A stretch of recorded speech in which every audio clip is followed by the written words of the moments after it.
Hi, this is Tavi Greiner, Astronomy.fm's Vice President of Communications. If you enjoy our programming, please let us know with a donation to astronomy.fm/donate. We really do rely on your support, and it's true, every little bit counts. AFM. Program complete. Enter when ready.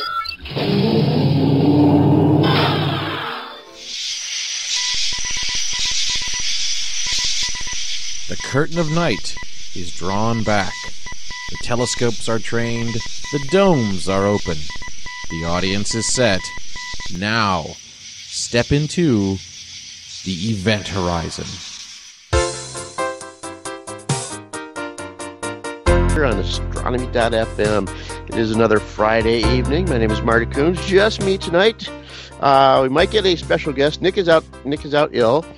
But we might get a special guest coming in. He's supposed to be scheduled, but haven't contacted him yet. Well, we'll see if we do. Then we'll get him in here. So far it's just me and you. This is of course another Friday evening. So Nick is been just regular cold and stuff like that, flu, whatever, bug. So under the weather for Nick. So should be back next week, no problem. Friday the 15th. 2019, about 9 o'clock in the evening for those of us here in the eastern portion of North America. So Universal Time would put that Saturday morning, 2 o'clock in the morning, February the 16th, 2019. And for the next hour or so, I'll be live. And, of course, I want to always say, hey, come on over to the chat room. Keep me company tonight. Go to our homepage, astronomy.fm, and you can scroll down near the bottom and see where it says chat. Just click on that and type in a name, no password or anything like that. Just hit log in, and you'll be here. Glad to have you keep me company tonight. So far, it's I'm here, of course, in the chat room. Nick's in the chat room. Evil Spock and Optronics so far. All right, so far so good. Come on over, everybody. I want to say, hey, Paul Harper, our one of our Sky Guides, hey, get well soon. He's in the hospital. If anybody knows him, give him a shout out. Tell him to, recover quickly. All right, let's see. Well, we'll start the way I usually start with the sun. No sunspots, of course. We're definitely well at solar minimum, so what can you do? But there is a few interesting things. Looks like a lot of coronal activity coming from around the far side of the sun. I could see it from the SOHO website, what's called the LASCO, LASCO, LASCO 2, LASCO 3. They produce images of the corona. They block out the sun and actually show the outer atmosphere of the sun. One's a little bit more close up and one's a wider field view. And it looks like something off on the western side of the sun that I think it's something that just rotated to the far side of the sun, just around the corner, and it looks like it's kind of shooting off a lot of coronal material. And just rotating from the other side of the sun, just rotating on the sun, it looks like a rather bright, active region on the sun. There's also a coronal hole in the sun kind of facing with us right now.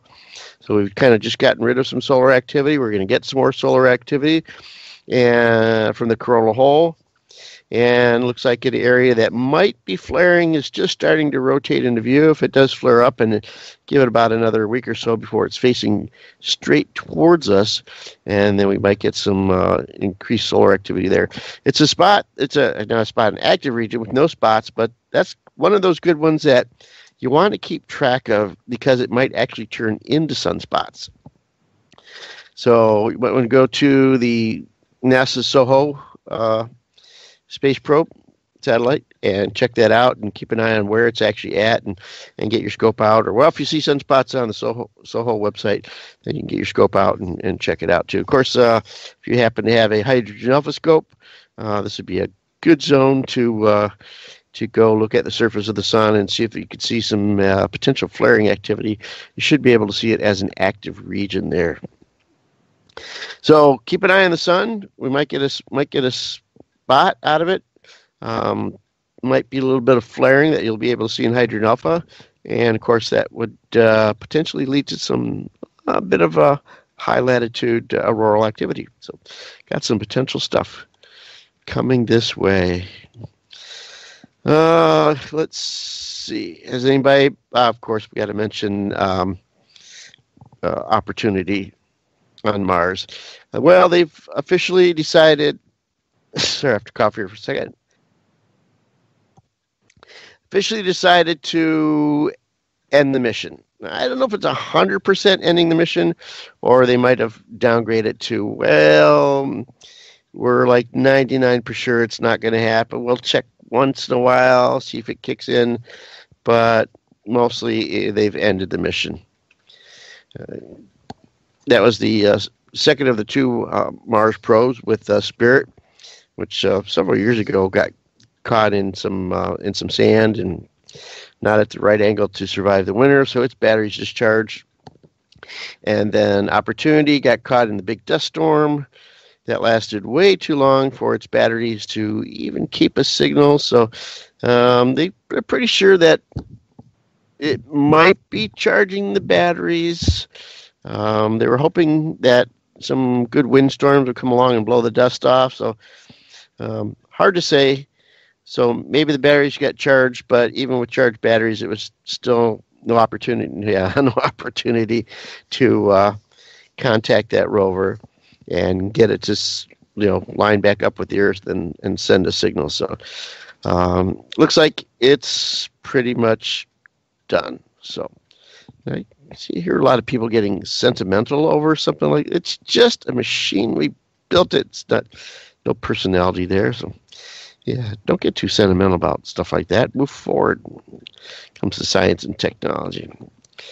Really. Space probes don't have personalities. Okay. And we want to welcome Twist Edge into our chat room tonight. Glad to have you here. Optronics, Evil Spock. Yeah, we'll see how it goes tonight. All right, so what else has been big in the news? Well, this one hasn't been big in the news, but I'm going to jump ahead into it anyways. And that is that the brightest star in the nighttime sky, Sirius, is going to be occulted by an asteroid. That's coming up in a few more days. February the 19th, Universal Time, at 5 hours, 11 minutes. So that would put it, for me, it would be on the, it would be the 19th at 11 minutes past midnight for me. Now, the original predictions were for this one to actually go through western Mexico and some of the western states of the United States, but they've just updated the position of the asteroid, and it looks like it's actually going to miss the United States. It's going to go through about between just off a little bit north of South America. What's that? Latin America, maybe around Panama, somewhere around there, and then going to go through the islands of the Caribbean. So if you're in the Caribbean, in the right spot, let me put this map. It's pretty crude, not really detailed, but I'll put it into our chat room, and you could take a look at it and see if you happen to live in that area. That would be something really cool. This is I think it's a 16th magnitude asteroid. So that means, for most people, not going to see it at all. So, but obviously, with Sirius being minus 1.4 magnitude, that one's actually pretty easy to see. But, it'd be fun there's some all-sky camera or something that would be live in that area. That would be great. Pretty rare, but possibly maybe somebody vacationing could post something. But just to watch Sirius, and it just goes away for about 1.8 seconds and then comes back on. Now, would that be something strange to see if you just happen to be in the right spot and see that happening? That would be, you'd be wondering, did I really see that or did I not really see that? Oh, it's also going to go through the very bottom of South America too, almost to the southern tip there. So that would be pretty cool to see. Yeah, you won't see the asteroid coming. You could best way just watch Sirius at about the right time, and then watch it blink out. Now it's going to be a span on the Earth. It's going to be from 11 minutes after midnight for my zone to 27 minutes after midnight. So that's a span of about 17 minutes that'll happen. I think it's traveling from south to north, so you won't be able to see it at the first point. So unless you live at very tip of South America, and then it should be closer to the later time of about 20 minutes after midnight for around the Caribbean area. So that would be something to see. I've just been looking for really cool asteroid occultations. I've never actually seen one. Few have passed near my area, but not quite where I could get to them. And they've always been pretty dim, like 6 magnitude, 8 magnitude. And that's what I call dim, not faint. So it would be really nice to see something like that, and be a bit of a challenge to actually image. Now, Sirius would not be a challenge to image. You could basically point a video camera at Sirius for approximately the right time. You wouldn't even need to track it. You could probably just leave it at wide angle, let it run for several minutes, and catch it on video. That would be something to see. But they updated the data, and it's missing us completely. So, wait.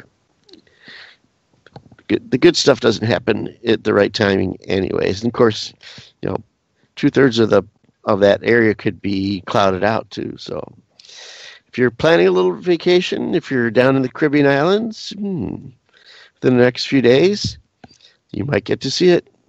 Give it a shot. All right, let's see. I'm going to check chat regularly here. And yes, if our guest gets in here, we'll just get him in. We're trying to contact him now, so we'll see what happens. All right. Sorry. Trying to look for the other articles I was going to go for tonight.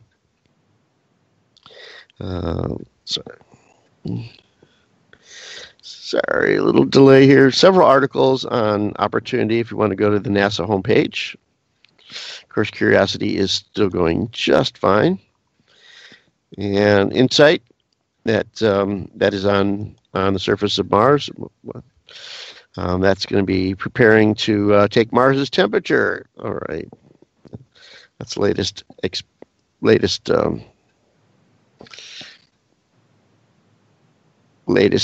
scientific experiment for that probe. But I had another NASA one too here. Let's see.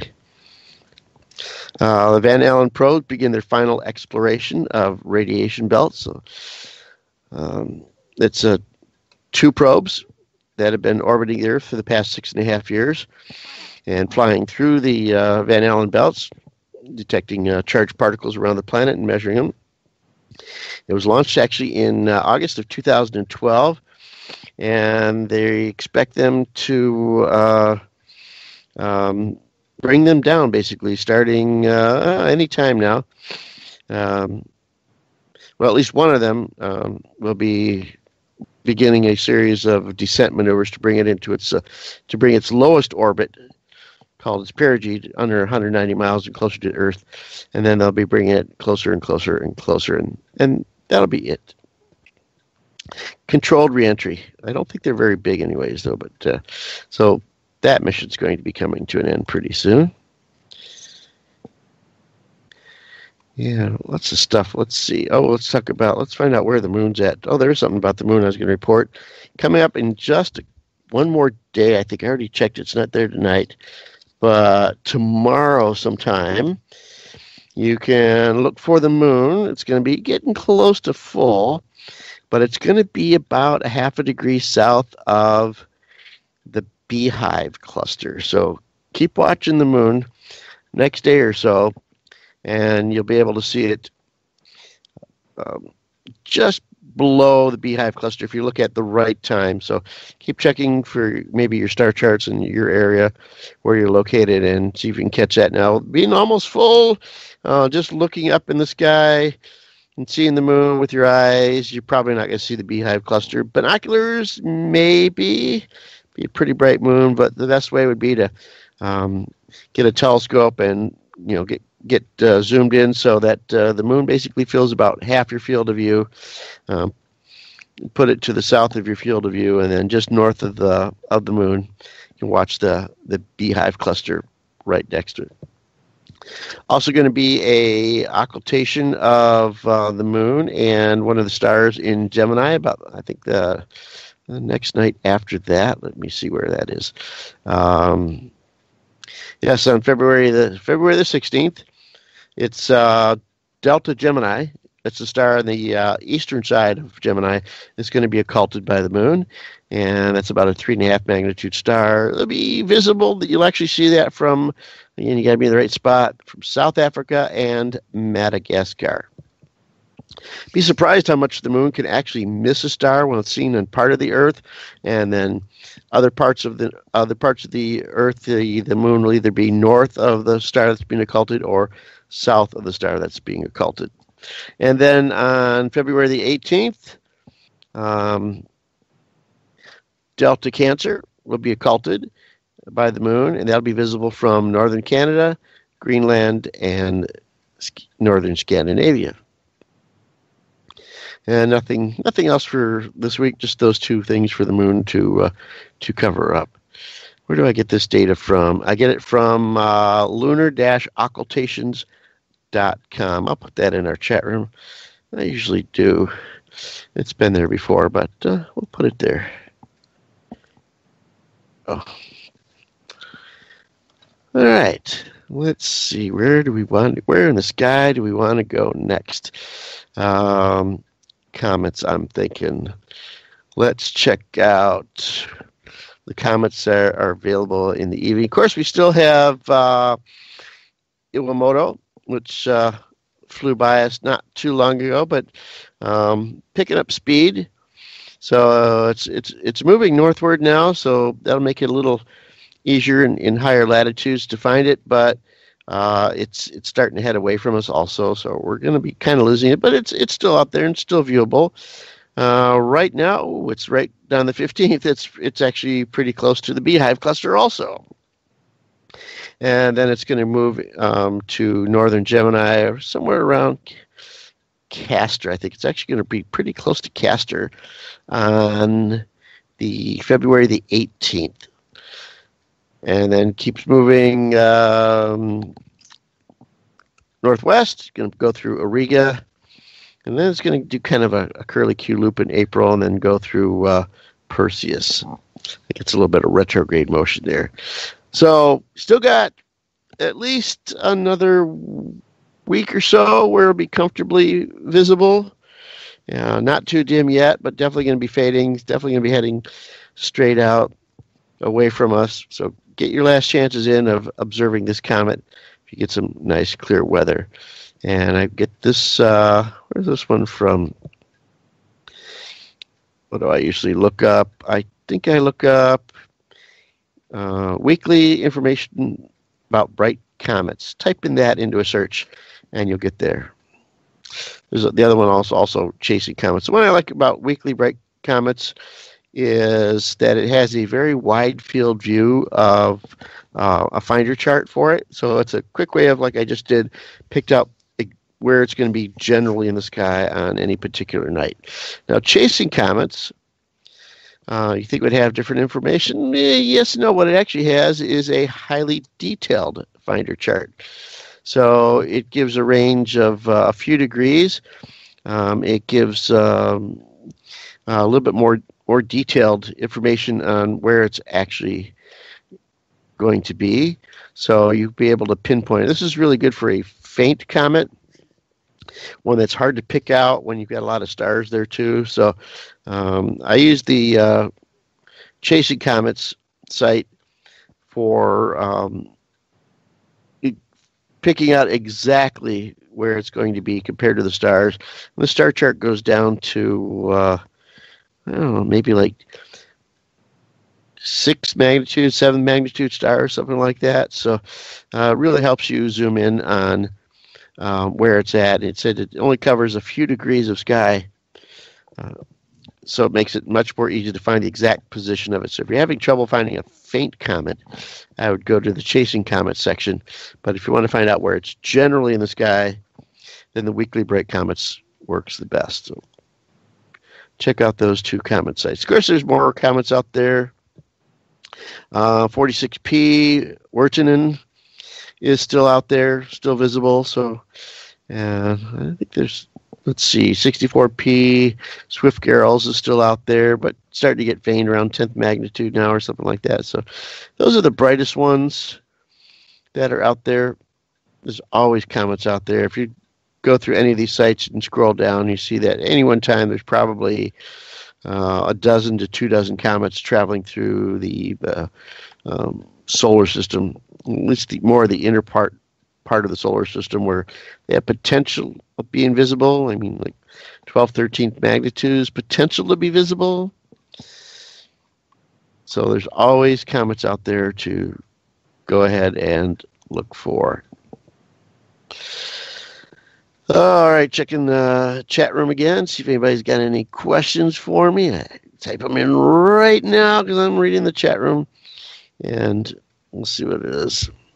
Hope everybody's observing weather has been okay. We've kind of been, weather here has been up and down as far as cold and not so cold, and then windy and clear and not so clear, and everything.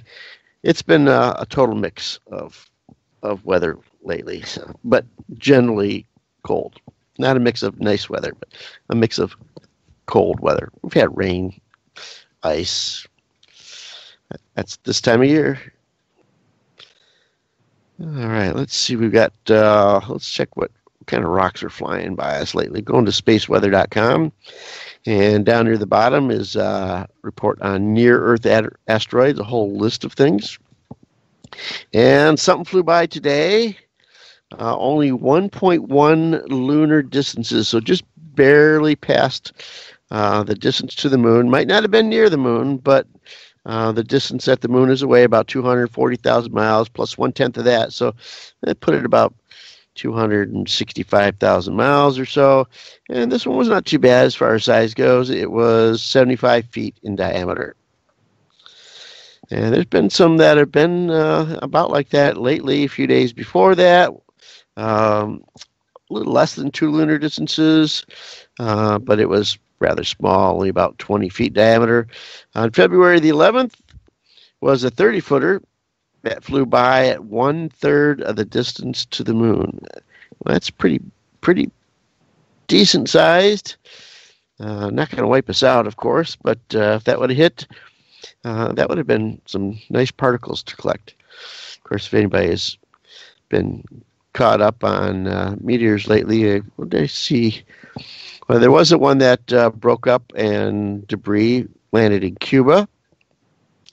And there's been also some pretty decent fireballs reported and videos of fireballs, too. So a lot of interesting activity. There's only one more meteor shower coming up for the entire month, and that is on February the 26th, the February Mu Virginids coming up. Mu is pronounced something else, though, but we pronounce it Mu, so we'll go with that. So still got one coming up. Again, this is kind of a minor shower, so if you see 1 meteor per hour, that's it. I wanted to check some of the other all sky cameras are starting to pick up some meteors too, and I wanted to check them out and see if I can chase them back to what potentially might be a listed meteor shower or not, but haven't got to that project yet. But there's still fireballs being reported quite a bit, and stuff coming down and landing for us. So this is from the American Meteor Society, which is at amsmeteors.org. So you can check that out to get those reports. They upgrade it sometimes weekly, and certainly monthly on what meteor showers are coming up. So check them out and keep an eye on it. All right, what else we got here? New NASA mission will explore the origins, not the oranges, the origins of the universe. It's called NASA's Spectrophotometer for the History of the Universe, Epoch and Reionization, and ICE's Explorer. Okay. Yeah, they got that all into an acronym called SPHEREX. SPHEREX mission. Going to launch in 2023. It will help astronomers understand both how the universe evolved and how common are the ingredients for life in our galaxy's planetary systems. So hopefully that one will get us some pretty good results. But that's going to be a little while before, at least it's getting budgeted, and they'll most likely continue the budgeting and be able to actually launch that. So it's always good to have some new real science satellites going up. I like the general science ones, as not so much as the planetary ones, but I do like the ones that land on Mars. So just the kind of stuff that I like.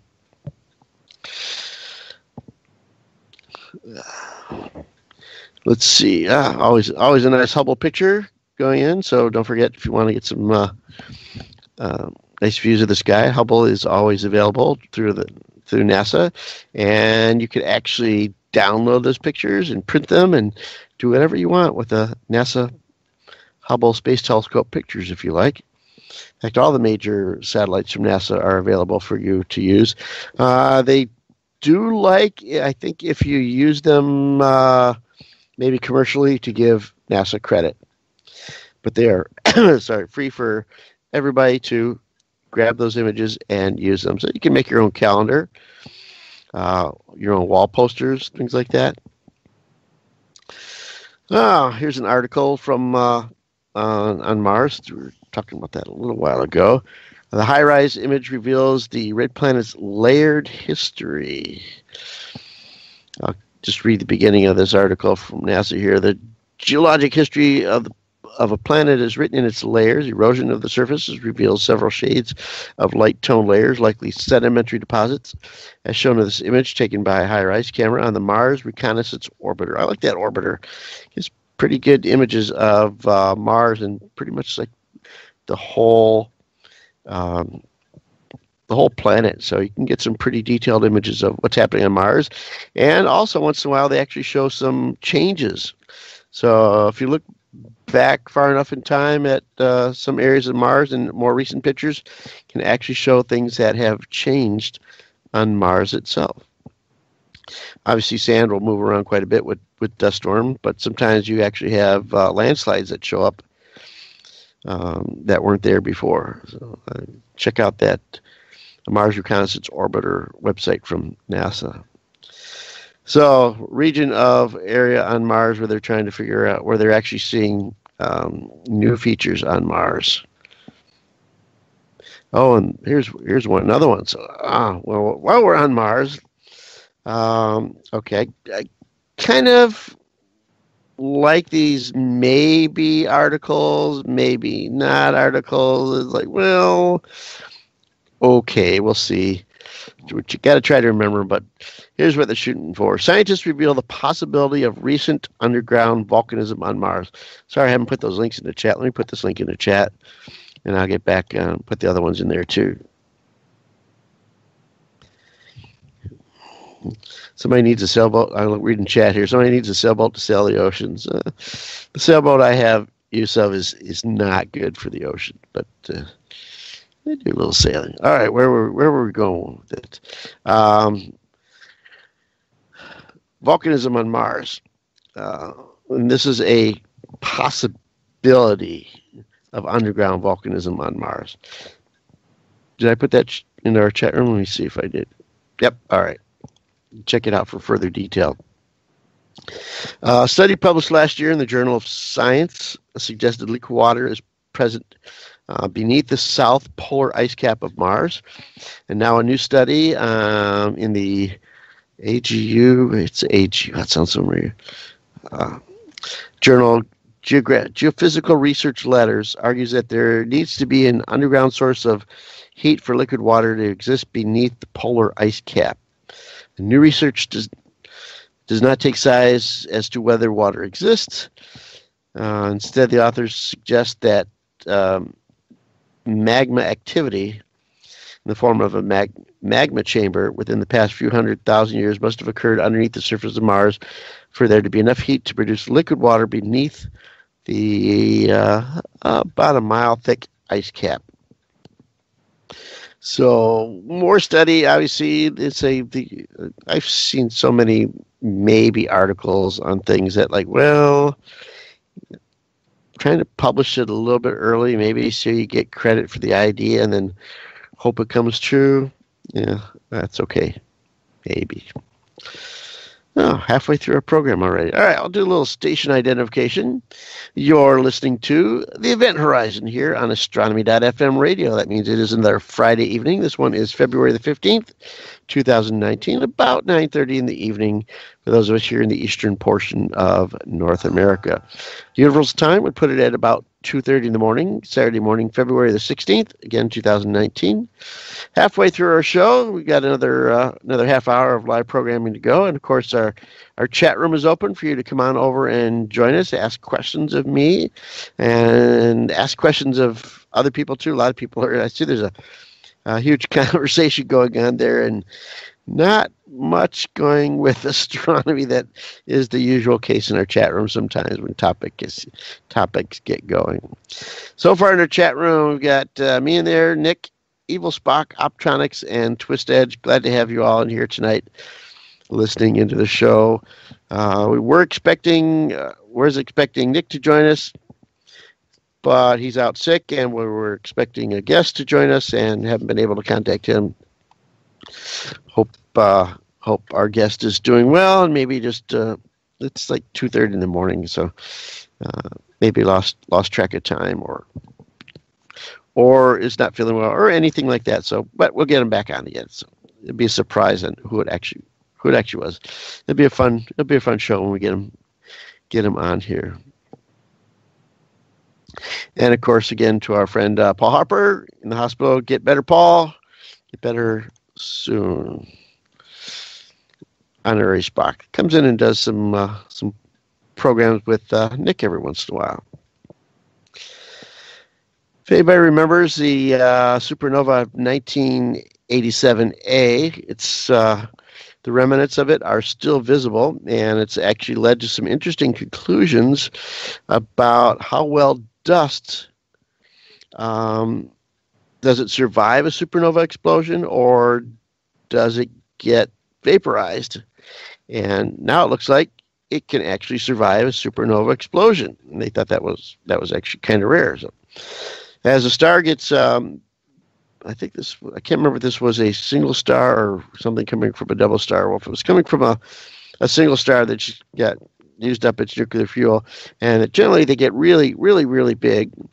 And when they get really big, the gravity is extremely weak on its outer edges, so that it actually loses a lot of gas and dust that actually starts floating out around the star for quite a long time, until finally the interior of the star collapses and explodes in a supernova explosion. Well, the original idea was that, well, those dust particles should get zapped and, well, we'll call them vaporized, but I would say the molecules in there would get basically separated and should dissipate and not be visible. Well, actually, they're finding out that some of the molecules are still visible from this previous supernova explosion. That's kind of surprised a lot of the researchers, that it actually could survive being blasted to bits, but it wasn't blasted to bits. We need another supernova. Just like we always need another new comet, but we definitely need a new supernova in the Milky Way, in our part of the Milky Way, not the far side of the Milky Way, but our part of the Milky Way. Not necessarily, well, of course, for the researchers, But of course, we need it for the general public too, something that they could just go out and look at. Of course, stimulate some interest with the local astronomy clubs, and bring their telescopes out and bring your telescope out, look at a supernova, and it looks just like a star. Yeah, that will be the one disappointing thing about that, is that stars look like stars through a telescope, and even if it's a supernova, it'll still just look like a star through a telescope. They're just too far away to make them big enough to see the diameter of it. So the only thing that an amateur astronomer could do with a supernova is, Nick says we need Betelgeuse to explode. Yeah, that would be, I don't know. I like the shape of that constellation. I don't know if I want Betelgeuse to explode, but it could happen. We need a good supernova. The only way amateur astronomers can look at it in a different way is if you have a diffraction grating for your telescope that you can use with your camera and take a spectrograph of the supernova star and see what its spectrum actually looks like and how it changes over time too. And I know a lot of professional observatories will be doing the same thing, but they're not always in clear skies. So again, a project for amateur astronomers to do. So that's something that you could actually get ready for. I always tell people, hey, get ready for these types of events, and maybe the next time one happens, you'll have the equipment ready to go. So plan for a supernova explosion and plan for and practice at taking stellar spectra. There are some companies out there that actually have spectrum gratings, and that's what splits up the light. The easiest for an amateur telescope, buy a spectrum grating. I can't remember the name of the company that has them, and actually practice on some of the brighter stars with your camera, taking some spectra of some stars, and try it with different stars too, and you'll find out, yeah, you can actually see the difference in the spectrum makeup of a star. And so when you practice at that, and if there is a supernova, you'll be right there ready to do some spectral work. I checked the American Association of Variable Star Observers. Nothing new there as far as projects for amateur astronomers to do. Again, if that's something that you could actually try to do, go look at their past lists of information that they need to do. They usually want monitoring of a star for magnitude, and with filters, without filters, or various types of filters, color filters, by the way. So a blue filter, a red filter, a visible filter, which I just looked up. Visible light means it gets rid of the stuff beyond the edges. So a visible filter would be no infrared. It'd block out the infrared and the ultraviolet, depending on how sensitive your camera is. A lot of cameras are a bit infrared sensitive. So if you have just a visible filter, you can take images of a star, and by comparing it to nearby stars that the magnitudes are known, you could actually compare and see how bright the star is. And they really want detailed information on that for within a fraction of a magnitude to be able to determine that. So again, another project to try before an event is actually needed. And so if you go back on the old listings of things that they needed, so see if you can find those stars that they've listed as a practice thing to do. Now, sometimes I know everybody, after you've seen pretty much every Messier object out there, just taking a scope out gets a little bit kind of boring because it's just looking at the same old thing. And that galaxies look like the same thing it did 50 years ago, or couple 100,000 years ago. So nothing really much changes unless there is, like somebody mentioned, a supernova in the galaxy. That's definitely a little bit of a change. But generally, all the Messier objects stay pretty much the same. So you got to try for sometimes when you get more advanced, looking for things that are a bit out of the ordinary. One of them is asteroids going in front of stars. That's definitely out of the ordinary. And something to practice on that is to be able to see how faint of a star you can actually image with not a long exposure, but a short exposure. So, for instance, something less than a second exposure, because just like Sirius, that's going to be covered up for only 1.8 seconds. So, if you take a 2-second exposure of Sirius, you won't really catch it fading. So, you need to be down to the fraction of a second for a lot of these. So, something to practice. Maybe something with a video with the drive off. And having, like basically star trails. If you start trailing a star that is going to be occulted by an asteroid, you'll have the star and it'll disappear, and then it'll come back on and the trail will be there.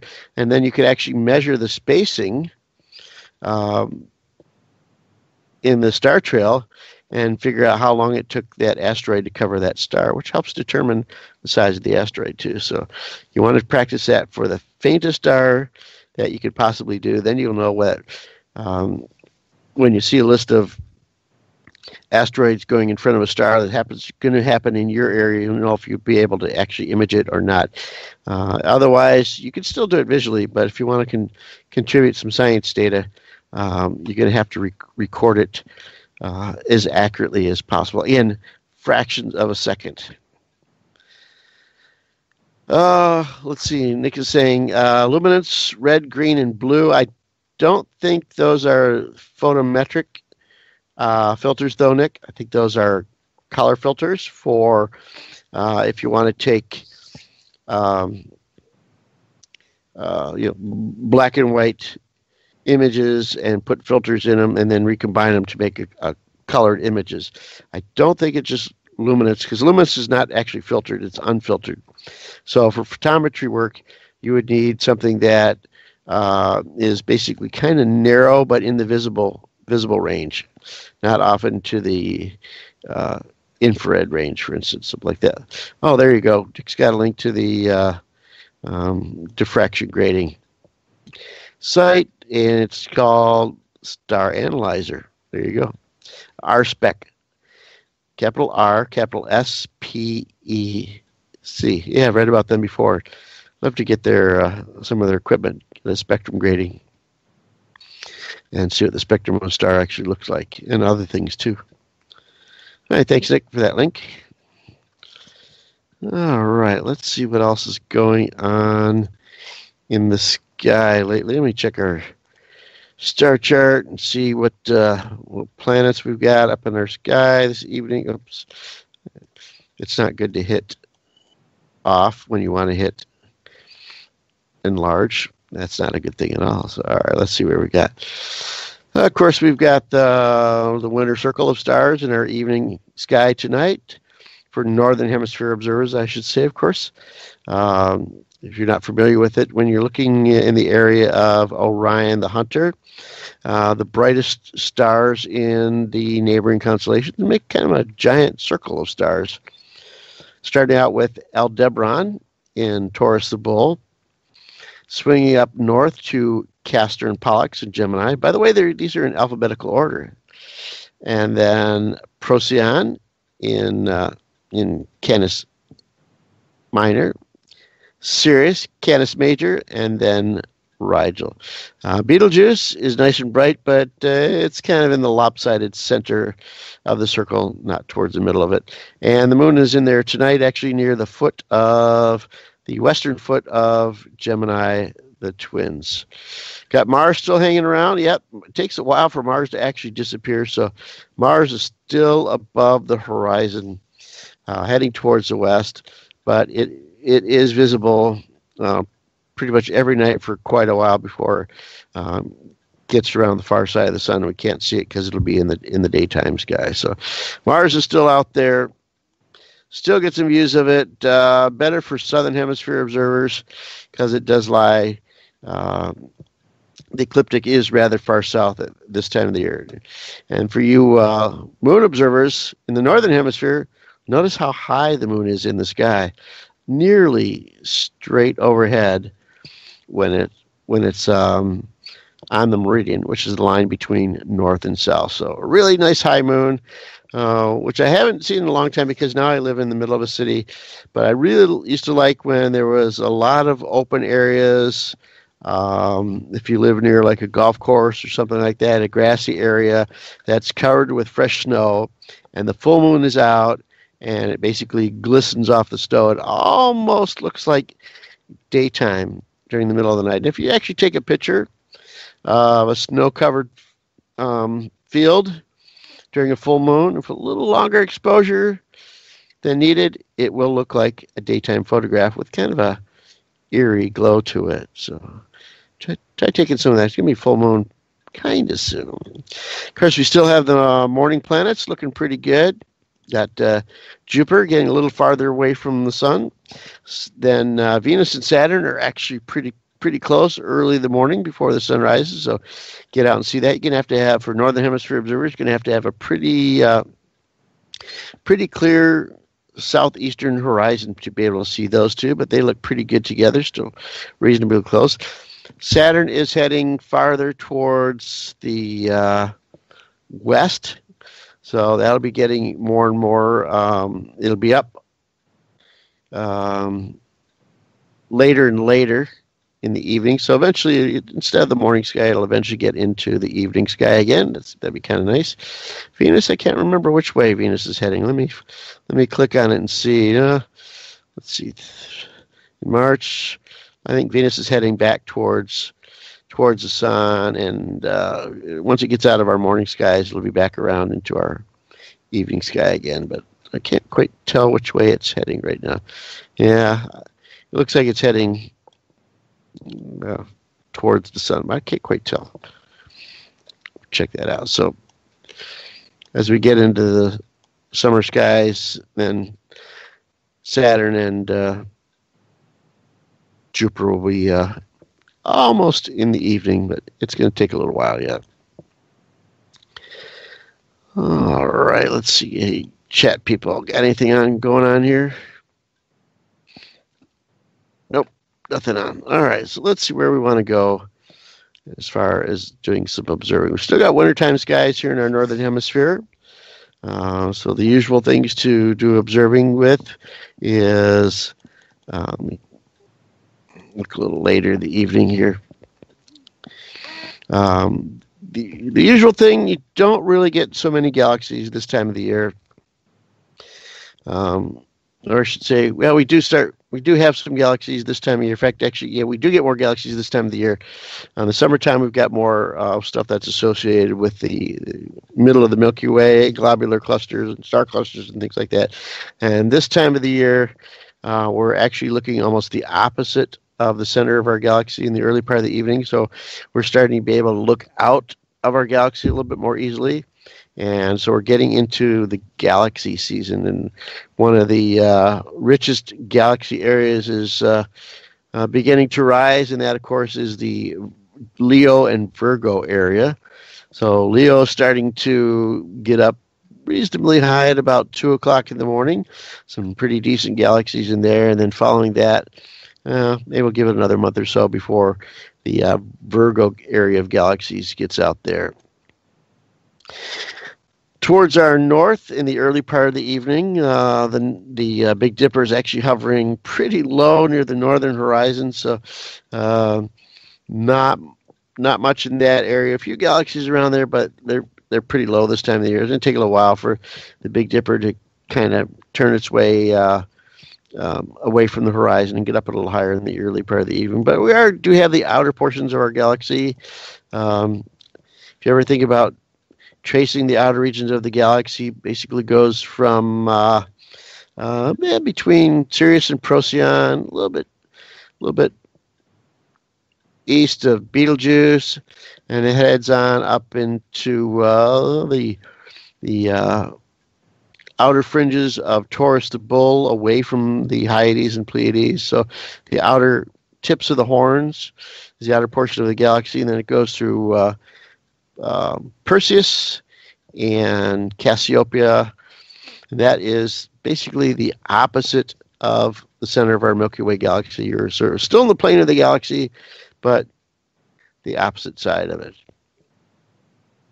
So a little bit of galaxy observing starting to come up, and of course, the fun stuff that is in the winter circle, like M42, the Orion Nebula.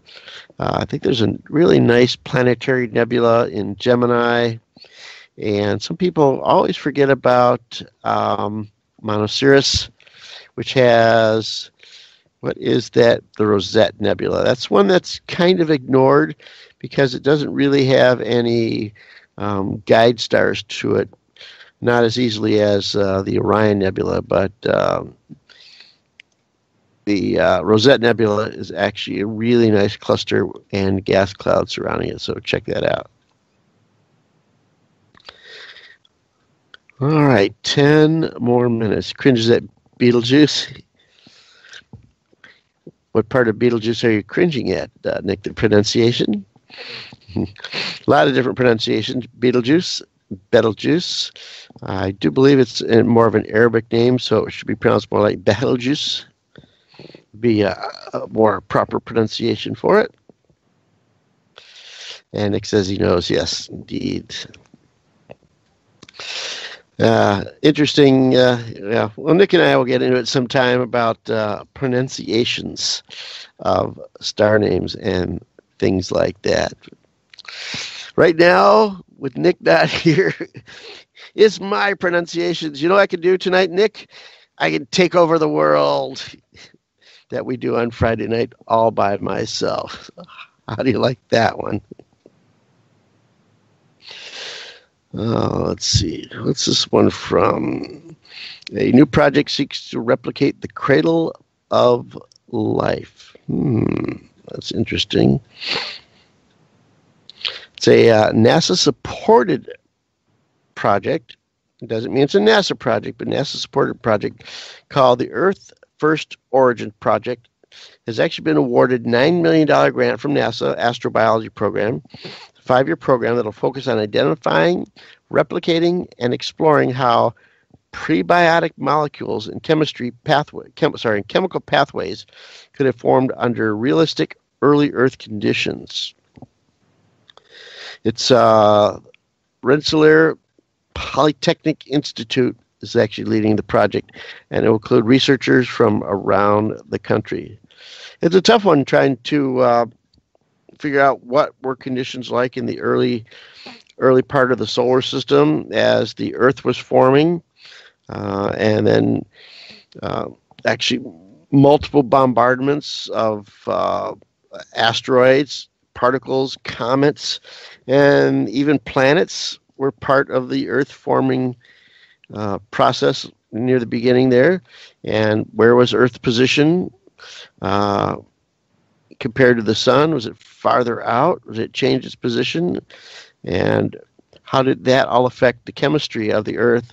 And can we replicate as best as we can think it was like in those early times of the solar system to figure out what was the chemistry that actually led to starting life here on this planet? The question always is about, is there life out there in the outer portion, other parts of the universe, or at least other parts of the Milky Way? Well, let's just say that the chemistry that we have here on the Earth is the chemicals, I should say, that are here on the Earth that are associated with life are out there in space. So, for instance, we're not unique as far as chemistry is concerned here on the Earth compared to other parts of the universe itself. So that is something that doesn't eliminate the possibility of life out there. It's not a blocker to the potential of life out there. So if we were detecting different type of chemistry than what we have on the Earth out in space, that would say, okay, then the chemicals are different and they're not like what formed life here, so it can't happen. So yes, the chemistry is the same, so we can actually have the potential of life out there. But are the conditions the same? Well, there's a lot of time has gone by and will go by. So there is obviously, with just enough time, the potential for having the right chemical components come together to actually have life somewhere out there in the universe. So the percentages, I'd say, are in favor of it. So hopefully we can detect it as equipment gets better. That's what it's all been about. Better equipment, being able to see sometimes farther out and sometimes the same distances, but in finer detail. Will determine things like that, like determining atmospheres of planets around other stars. So it took a while to find planets around other stars in our solar system, and we did that. Now our next project is to analyze the atmospheres of those planets, if they have them or not. And it's been all about building better and better equipment. And that's happening. They're doing that. So, and the technology to do that is better. The computer technology is improving. It's making all the difference on what we're able to do as far as astronomy goes. If we advance the equipment and like our computer technology, we will advance our knowledge of what's going on out there. Let's see. About 5 more minutes. All right, chat people. Got a subject to go over there? Topic? We're getting there. Let's see. All right, somebody pick a topic, and we'll hit it. What do you want to talk about tonight? There's a few things out there. Planets. We did asteroids. We did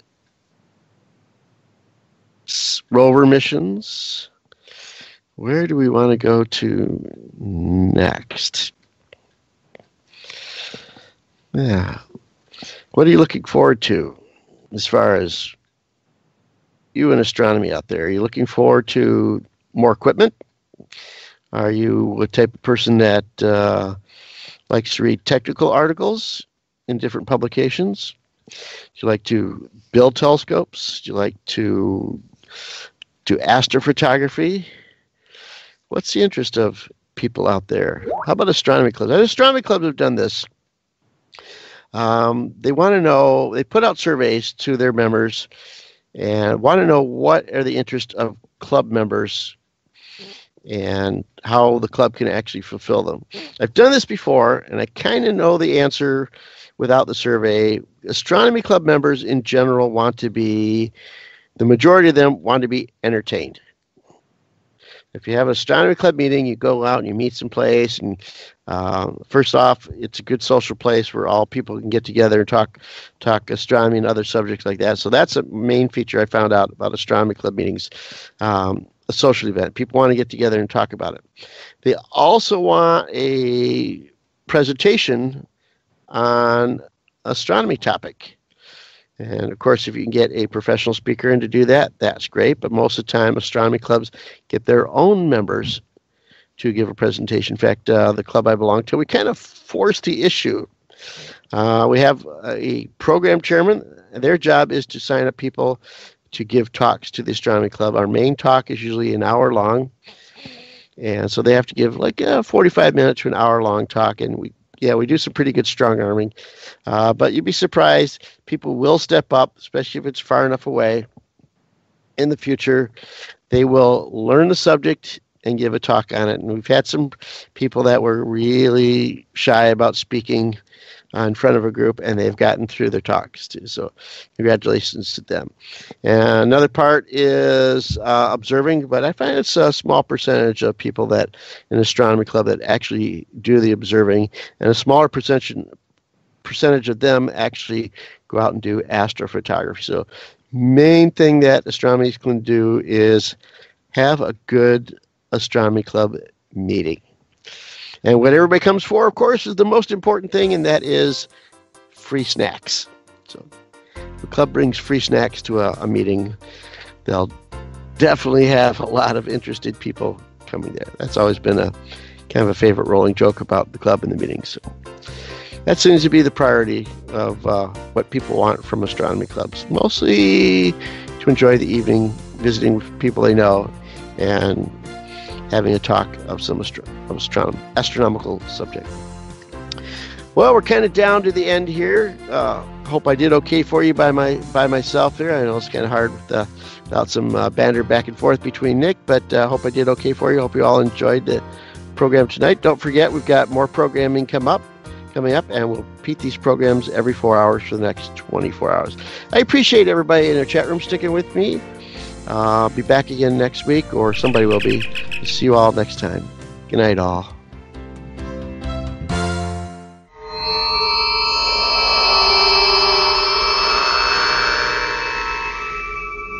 We hope that you've enjoyed this program from AFM Radio, the broadcast service of Astronomy.fm. This program has been released under Creative Commons license. Please contact us for details.